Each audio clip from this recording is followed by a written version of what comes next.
What if I told you some of the traits you're most proud of aren't strengths at all?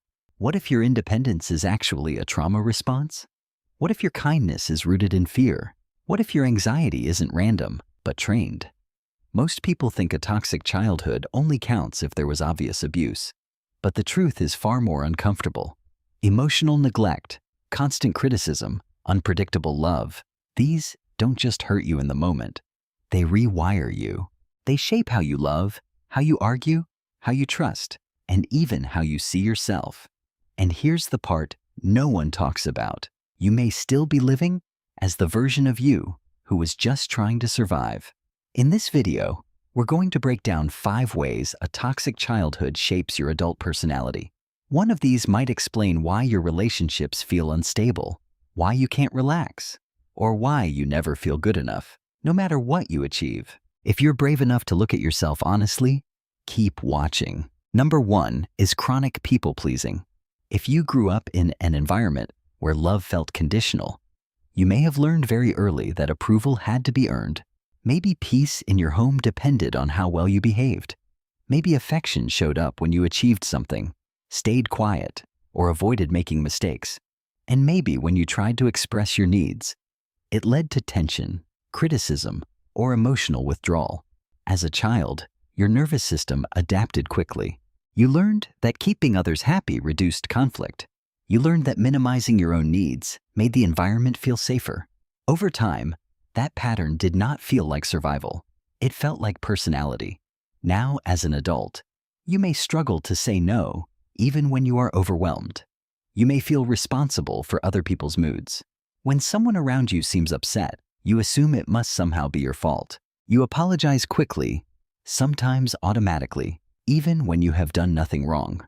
Conflict feels deeply uncomfortable, almost threatening, so you avoid it whenever possible.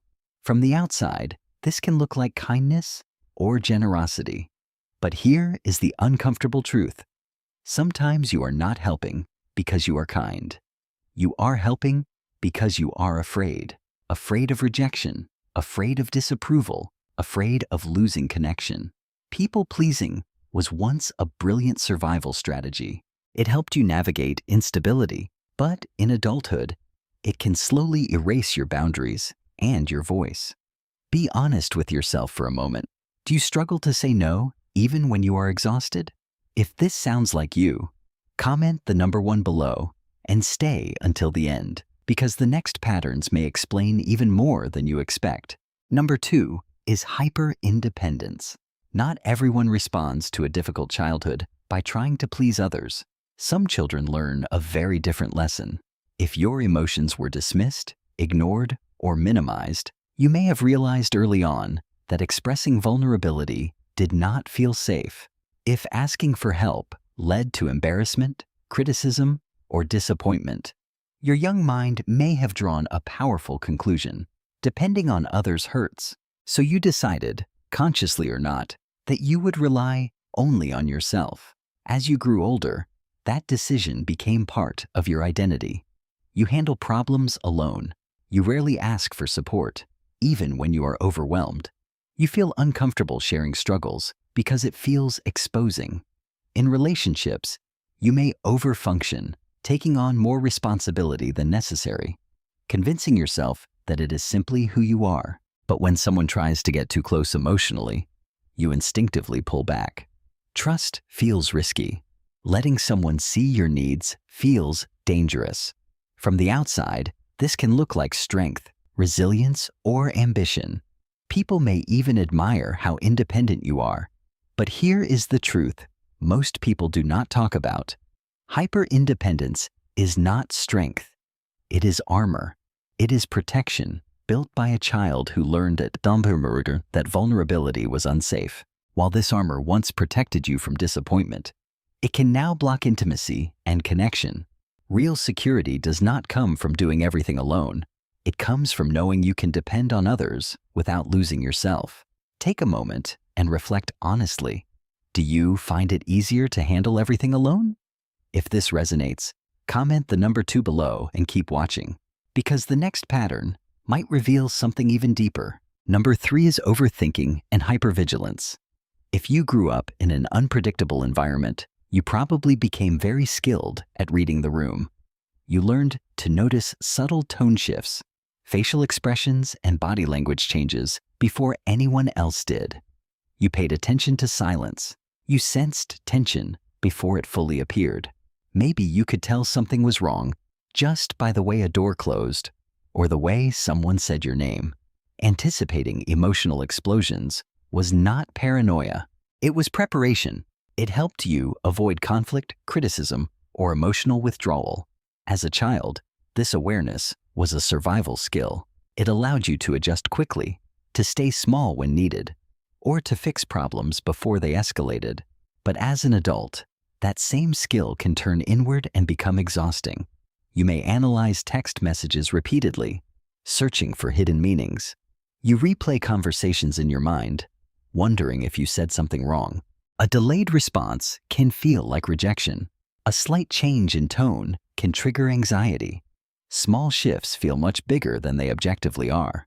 The difficult truth is that your nervous system never got the memo that the danger is over. It is still scanning, still preparing, still trying to protect you from something that may no longer exist. Overthinking is often misunderstood as weakness or insecurity.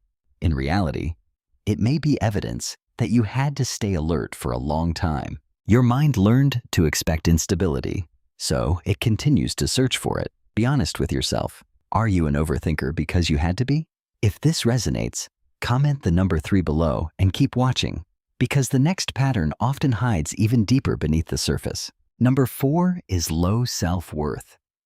If you grew up in an environment where criticism outweighed praise, it is very likely that you internalized more than you realized. Maybe your mistakes were highlighted more than your efforts. Maybe you were compared to siblings, classmates, or unrealistic standards.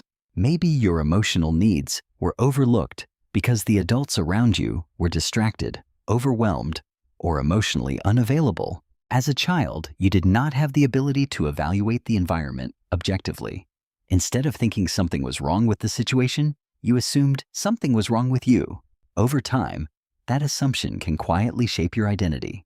As an adult, you may experience imposter syndrome even when you are qualified and capable. You may tie your worth to productivity, believing that if you are not achieving, you are failing. Compliments can feel uncomfortable or undeserved. When someone praises you, you may deflect or minimize it automatically. At the same time, even small failures can feel devastating, as if they confirm a belief you have carried for years. Here is something important to consider. The voice in your head may not even be yours. The harsh inner critic that tells you that you are not good enough may simply be an echo of repeated messages from long ago. Self-doubt is rarely an inborn trait. It is often learned through repetition and reinforcement. And what is learned can be unlearned. Reflect honestly for a moment. Have you ever felt not good enough for no clear reason? If this resonates, comment the number 4 below and stay with me, because the final pattern often explains relationship struggles in a powerful way. Number 5 is fear of abandonment. If love in your childhood felt inconsistent, your nervous system may have learned that connection is fragile.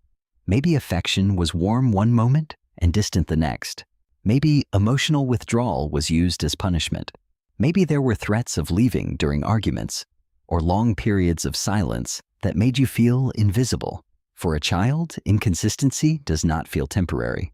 It feels terrifying. Stability is everything when you are young, and when that stability is unpredictable, your body remembers. As an adult, this can show up in very different ways. You might become clingy in relationships, seeking constant reassurance that everything is okay. Small changes in behavior can trigger intense anxiety. You may ask repeatedly if someone is upset, even when they say they are not. On the other hand, you might go in the opposite direction and become avoidant. You keep emotional distance, tell yourself you do not need anyone, and leave before things get too serious. Sometimes you test partners without realizing it. You may create conflict to see if they will stay. You may push boundaries just to measure their commitment. And here is the painful twist. You may leave first just to avoid being left. Fear of abandonment is rarely about being dramatic or needy. It is often about a younger version of you who experienced instability and learned that love can disappear without warning. Take a moment to reflect honestly. Has fear of abandonment affected your relationships? If this resonates, comment the number 5 below. And as we move into the closing, remember this: these patterns were not weaknesses, they were ways you learned to survive.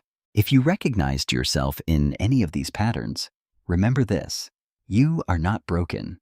You adapted to survive an environment that required strength, awareness, and protection. These traits were once strategies that kept you safe. But survival is not the same as living. The powerful part is this: what was learned can be unlearned. Awareness is the first step toward change, and the fact that you are reflecting right now already shows growth. If this video helped you see yourself more clearly, subscribe to the channel. We explore these patterns deeply so you can grow beyond survival and build healthier relationships.